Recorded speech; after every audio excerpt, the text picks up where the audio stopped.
Bueno, ahí empezamos de vuelta con otra grabación. La otra, nadie me avisó, se nos fue re larga.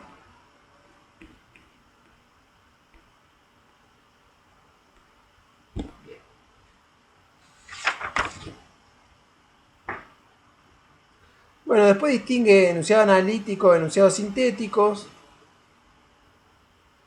No me parece tan importante. Me interesa sí, en la pregunta 7, ¿cuál es? Dice, compare las características del conocimiento natural de los del conocimiento científico.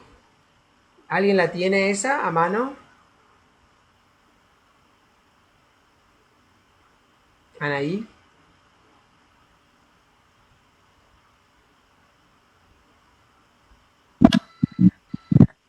Profe, yo estoy en No, te escucho re mal, Ana. comprender. Ay, te escucho ¿Me re mal. escuchás? Ahí mejor.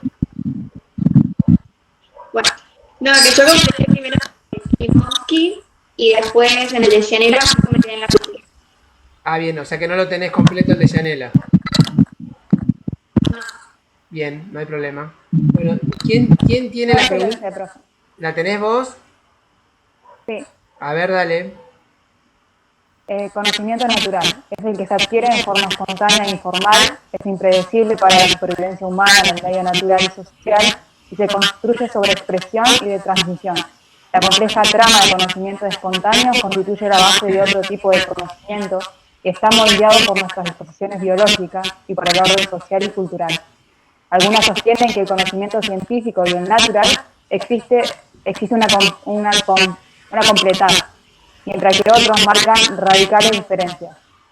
El conocimiento natural tiende a ser rígido y responde a estereotipos. El científico es crítico. Y ahora el conocimiento científico. Su origen se remonta a la antigüedad.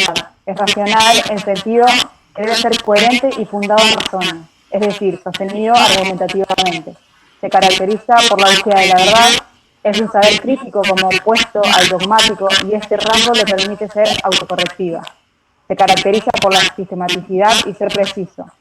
Tiene un carácter metódico, en el sentido que requiere del empleo de determinados procedimientos que gozan de confiabilidad para la obtención y validación de los conocimientos.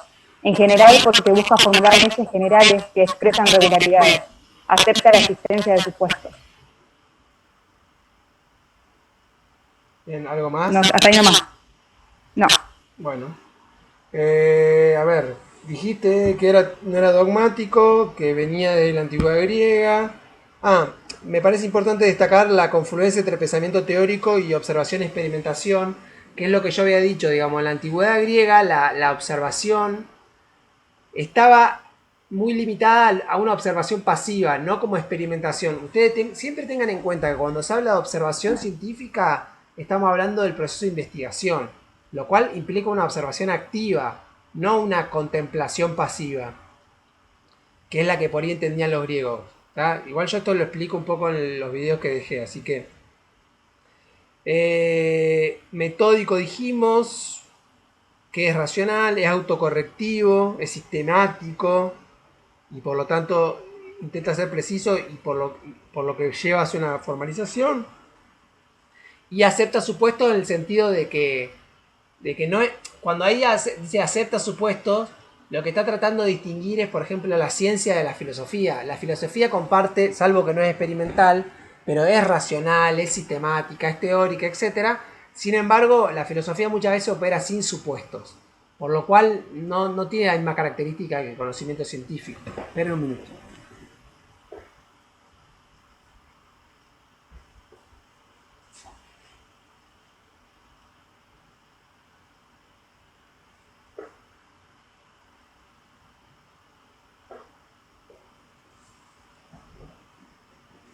Hay justo un rayito de sol que le da a la computadora que no me pone nervioso. Bien, sobre los criterios de clasificación de la ciencia, ¿alguien los anotó? Eso voy a aprovechar a plantear algo que no hice tiempo a plantear en el video.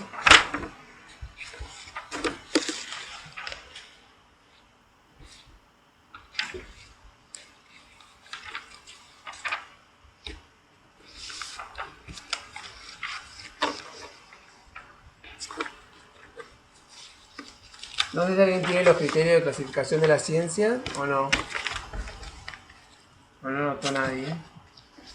Ontológica y metodológica. ¿Y Sí, eso? exactamente. Tres son. Sí. Bueno, adelante. O sea, la pregunta concreta es, ¿cuáles son los criterios sobre los que se pueden clasificar las ciencias? Dice, todo tipo de clasificación se construyen a partir de algún criterio o propiedad que se desea destacar. Según la clasificación ontológica, puede ser ciencia de la naturaleza o ciencia del espíritu. Según la clasificación desde el punto de vista genesiológico, puede ser razón, memoria y fantasía. Y según criterios metodológicos, pueden ser experimentales y no experimentales, o inductivas o deductivas. Sí, perdón, una interrupción muy tonta es un error que también hicieron ahí. No es genosiológico, esa geno se pronuncia, es como muda, es nociológico. Ah, sí.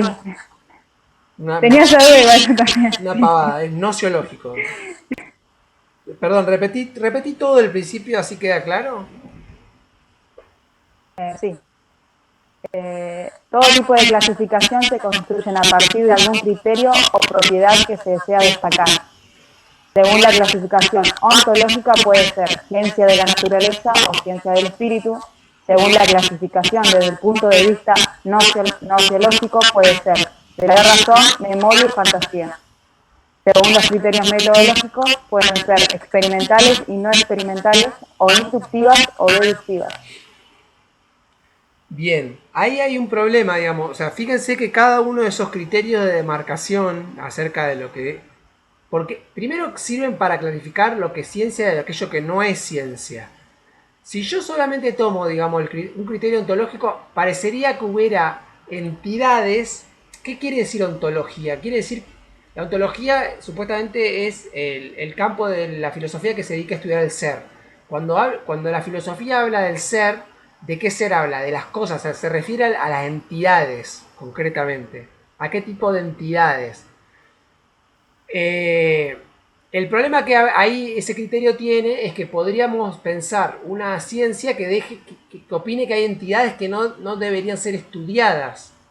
¿Se entiende? O sea, por ejemplo, qué sé yo, que hay entidades que por su propia naturaleza no pueden acceder al carácter de ciencia, digamos. El saber sobre ellas, sobre esas entidades, no alcanzaría el carácter de ciencia, lo cual es medio insostenible porque en realidad nosotros sabemos que se pueden producir conocimientos sobre todo. Entonces, el criterio nosológico sería por cómo conocemos. El criterio metodológico sería si hubiera alguna metodología que se podría imponer sobre otras metodologías. En este caso sí serían experimentales o no experimentales. Por ejemplo, si las ciencias humanas al no ser experimentales no serían ciencia, entonces se entiende que el criterio metodológico es más problemático, aunque el criterio metodológico de ciencias deductivas sirve más bien como no un criterio clasificatorio de lo que es ciencia o de lo que no es ciencia, sino sirve como guía en lo que tiene que ver con la propia metodología de la investigación. Y por último, hay otra distinción que es la entre ciencias formales y ciencias fácticas, que es una distinción que engloba tanto el método, el tipo de identidad y el tipo de enunciados que produce. Y la división, ahí yo la tengo anotada por otro lado, es las ciencias formales, desde el punto de vista del objeto, o sea, ciencias formales, ¿no? Desde el punto de vista del objeto, son entes ideales, signos vacíos, carentes de contenido empírico. ¿Cuáles son los ejemplos de la lógica y la matemática? ¿Cuáles son los tipos de enunciados de la lógica y la matemática? Son enunciados analíticos. Son enunciados vacíos de contenido. O sea, por más que nosotros entendamos el uno a partir de como un objeto, el objeto funciona como un signo de una abstracción que es el uno. ¿Tá? Los unos no existen. Es una formalidad. ¿Tá? No tiene una existencia por fuera, digamos, del pensamiento. En todo caso, el uno escrito es un uno que nosotros usamos como símbolo o un objeto para cuantificar, digamos, para poder concretarlo. pero el 1 o qué sé yo, la raíz cuadrada es una entidad abstracta, digamos, el número pi es un término abstracto, por más que nos sirvan para aproximarnos al estudio de la naturaleza. Entonces los enunciados son, esa es la lógica de la matemática como ciencias formales, los enunciados son analíticos, el tipo de verdad es un tipo de verdad que es necesaria, 1 más 1 es 2 en cualquier universo posible, digamos, de manera necesaria, ¿por qué? Por las características de los números naturales, que son 1, y por las características de la suma, de las propiedades de la suma. O sea, ¿no? Es un axioma, tiene determinadas características, la suma, y siempre 1 más 1 va a ser 2, o 2 más 1 va a ser 3, y así al infinito, digamos. El método de las ciencias formales es la demostración lógica, la fundamentación de un enunciado a partir de su deductibilidad de otros. ¿Tá? Es decir, las propiedades de la resta o las propiedades de la suma hacen que 2 sea la sumatoria de 1 más 1 o la resta de 3 menos 1 y así, digamos, siguiendo. En cambio, las ciencias fácticas son entes empíricos. Por ejemplo, los ejemplos de las ciencias fácticas son las ciencias naturales, todas las ciencias naturales y todas las ciencias sociales. Las ciencias fácticas son entes empíricos, hechos o procesos. Los enunciados son sintéticos, o sea que son resultado de... tienen contenido empírico. El tipo de verdad, siempre una verdad posterior, o sea que sucede, digamos, al análisis. Y es contingente, o sea que puede ir variando, no es universal. Y el método es una contratación empírica, lo que venimos discutiendo desde el primer encuentro, una contratación empírica, observaciones y experimentaciones. Y por último, como ponía los ejemplos, son las ciencias naturales y ciencias sociales. ¿Tá? En este contexto, a ver si no lo dice Chanela.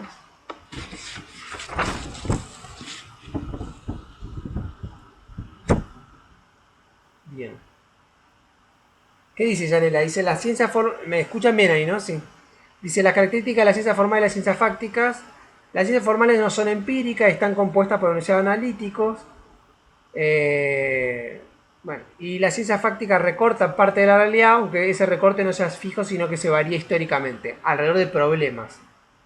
Deben contrastar sus afirmaciones con la realidad, contienen fundamentalmente enunciados sintéticos, etc. Lo que dijimos antes. Bien. Pregunta para que respondan ustedes. ¿En qué se distingue el conocimiento científico de la técnica y la tecnología?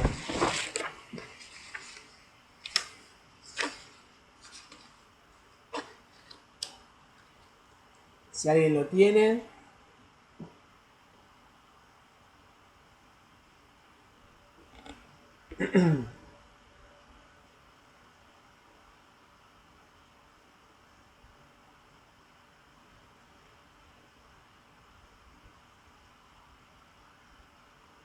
No.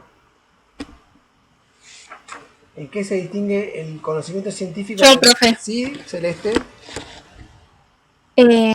La técnica constituye un ámbito de conocimiento que tiene una finalidad práctica porque pretende actuar sobre la realidad.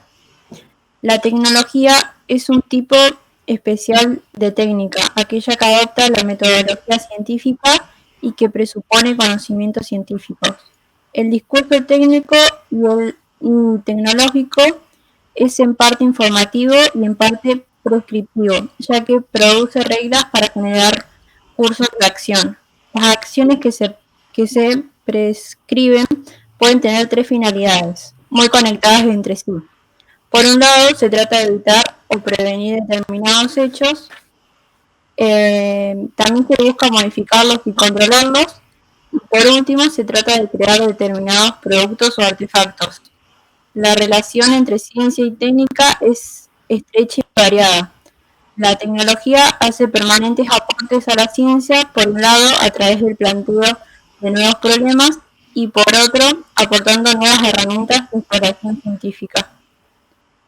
Y tengo un poco más que dice, en cuanto a las reglas tecnológicas, comparten con las normas éticas y jurídicas el carácter de discurso prescriptivo o directo, pero difieren de aquellos en cuanto a que tienen el carácter instrumental.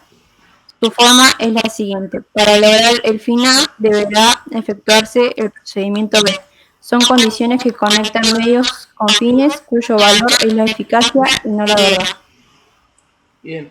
Es muy, o sea, en realidad nosotros no tenemos tiempo en el programa por cómo está orientado el programa, pero la relación entre técnica y digamos, técnica, tecnología y ciencia es muy importante, sobre todo por el impacto social que tiene hoy. Es decir, después cuando leamos los informes sobre la ciencia, es relevante, digamos. Por ejemplo, el ejemplo que yo no pude completar, porque siempre me voy de tema, pero el ejemplo que no pude completar sobre lo porcino, tiene que ver un poco con eso, digamos. O sea, fíjense cómo la paradoja, ¿no? Que al mismo tiempo la modernidad le planteó al ser humano, digamos, la posibilidad de modificar radicalmente, cambiar las expectativas de vida y que se desarrolle, digamos, un incremento de la población humana como nunca antes se había visto. O sea, nosotros pasamos de ser, creo que 2.000 millones de personas en el siglo XIX. O sea, de que existe el Homo sapiens sapiens pasaron como, no sé, 200.000 años. Y recién en el siglo XIX éramos 2.000 millones de personas en todo el mundo. Y en apenas 200 años, o sea, del 1800 al año 2000 o 2020, pasamos de ser 2.000 millones de personas a ser 7.000 millones de personas. O sea, prácticamente nos multiplicamos por 3. Y está pensado, digamos, que nosotros vamos a llegar a alcanzar a los 10.000 millones de personas, 10.000 millones de personas, en el año 2050. O sea, vamos a estar todos vivos para ver esta afirmación. En general los demógrafos no le erran, salvo que venga un coronavirus más fulero, digamos, y haya un descenso significativo de la población, no le erran. Y ahí hay un problema de la relación con los recursos. Y hay un problema con la tecnología. Hay un problema hoy por hoy. Es decir, la idea de que la tecnología es universalmente buena, que es una idea muy de mediados del siglo XIX, fines del siglo XIX y durante todo el siglo XX, digamos, que al mismo tiempo ha sido digamos, ¿no? por otras por otras disciplinas o puesta en cuestionamiento, por ejemplo, qué sé yo. El arte siempre ha sido una fuente inagotable, digamos, de crítica acerca de esa relación con la tecnología. Por ejemplo, Frankenstein, la película Frankenstein, es un poco esa idea, digamos, no sé si la conocen, la historia de Frankenstein, sí la conocen todos. La idea, digamos, de que la propia creación del humano, la propia creación humana se vuelve contra la humanidad, ¿no? La propia creación de los humanos, de la ciencia y de la ciencia se vuelve contra la humanidad. Y esa es un poco la paradoja con la que estamos nosotros, es decir, como al mismo tiempo, digamos, el enorme desarrollo científico-tecnológico ha podido, digamos, desarrollar de manera nunca antes vista la potencialidad, del trabajo humano, pero al mismo tiempo eso ha implicado un montonazo de contradicciones, muchas de las cuales amenazan sobre la catástrofe, digamos, en volverse catastrófica. Yo ahí no tengo una opinión cerrada, porque me parece que además me parece que es un tema que es interesante discutirlo, no cerrarlo. Hay quienes opinan, digamos, que vamos a hacer un colapso tecnológico ecológico, digamos que no vamos a tener posibilidad, digamos, de zafar. Inclusive quienes plantean que estamos como una especie, digamos, de extinción, en un proceso de extinción, digamos, una nueva extinción masiva. Creo que sería la quinta extinción masiva o no sé cuál de las extinciones masivas que hubo. Eso sería una extinción. Hay muy buenos argumentos para eso. Hace poco, no creo que les comenté, estuve leyendo el libro de Harari, de un historiador, que se llama De animales a dioses, se llama el libro. Está bueno, léanlo. Si quieren, si a alguno le interesa y quieren que se los mande, se los mando. Es una breve historia de la humanidad que agarra de la evolución del ser humano, como Homo sapiens sapiens, hasta la actualidad.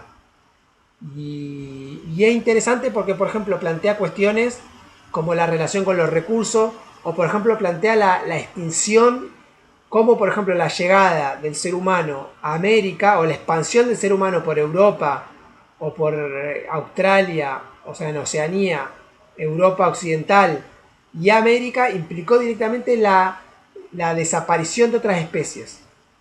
Y que no son la modificación. Por ejemplo, ¿qué es lo que dice? O sea, las especies de animales que desaparecieron en América no desaparecieron producto de modificaciones del clima, sino la hipótesis fundamental que él propone, obviamente apoyándose en literatura, digamos, del tema, seria, la hipótesis que propone es que la especie, digamos, la megafauna desapareció de América producto, digamos, directamente de la caza indiscriminada y la expansión del ser humano. ¿Alguna vez alguien fue a Pehuenco? ¿Sabe dónde queda Pehuenco? Pehuenco es un balneario que queda cerca de Bahía Blanca, ahí cerca donde encontraron a este chico Facundo Estudillo Castro, que hoy se confirmó lamentablemente que era su cuerpo. Y más o menos en esa zona queda. Ahí me acuerdo una vez que fui con unos amigos, yo ya me había recibido de profesor de historia, y entonces fuimos a un museo y había un gliptodonte. ¿Qué es un gliptodonte? ¿Ubican los charangos? Los armadillos de los charangos que son como la mulita, que se dice la mulita. Bueno, el gliptodonte es como si fuera una mulita, pero del tamaño de un fitito. Del tamaño de un auto, como si fuera, no sé, un auto chiquito, como si fuera un Corsa. Un auto chiquito, un auto chico, cualquier auto chico, de ese tamaño tenía. Y ese animal corría por la pampa húmeda, por la pampa y por la Patagonia, hace 10.000 años. Entonces, claro, estábamos ahí, qué sé yo, y me dice esta gente, pero bueno, no había humanos. No, no, hace 10.000 años ya había humanos.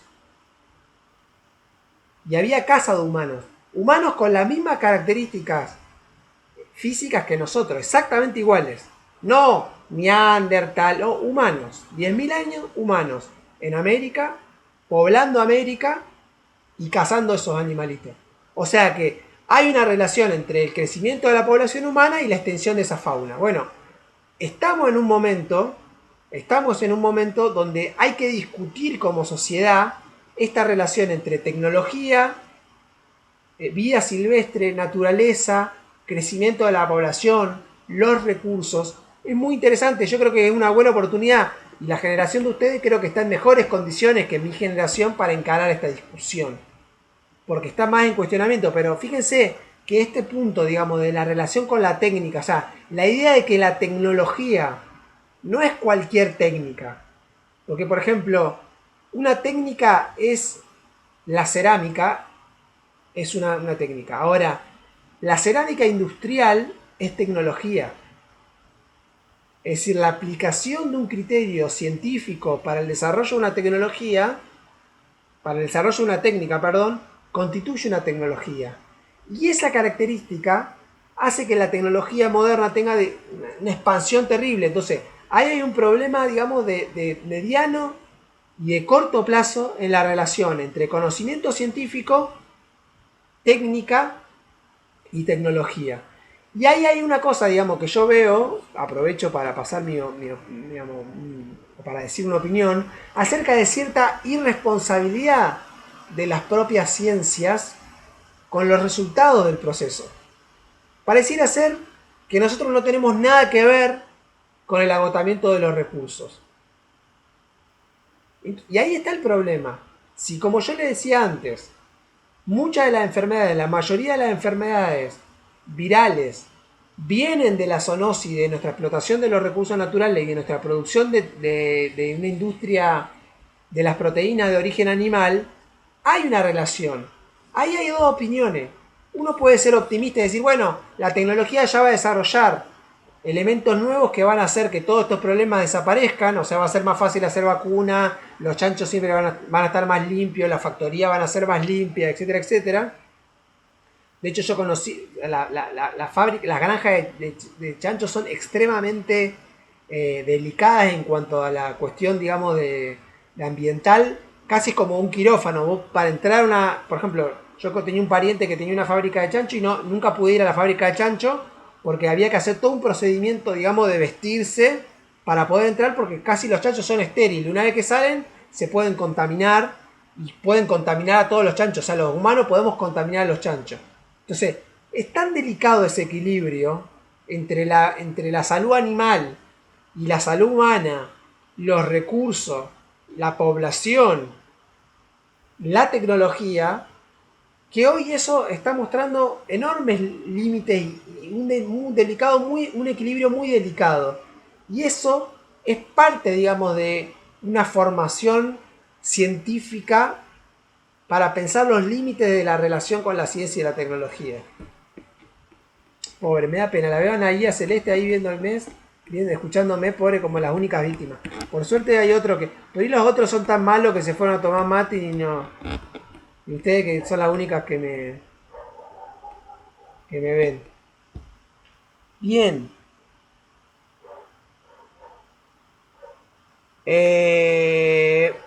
¿Alguien tiene sobre... A ver, bueno, voy a hacer una pausa.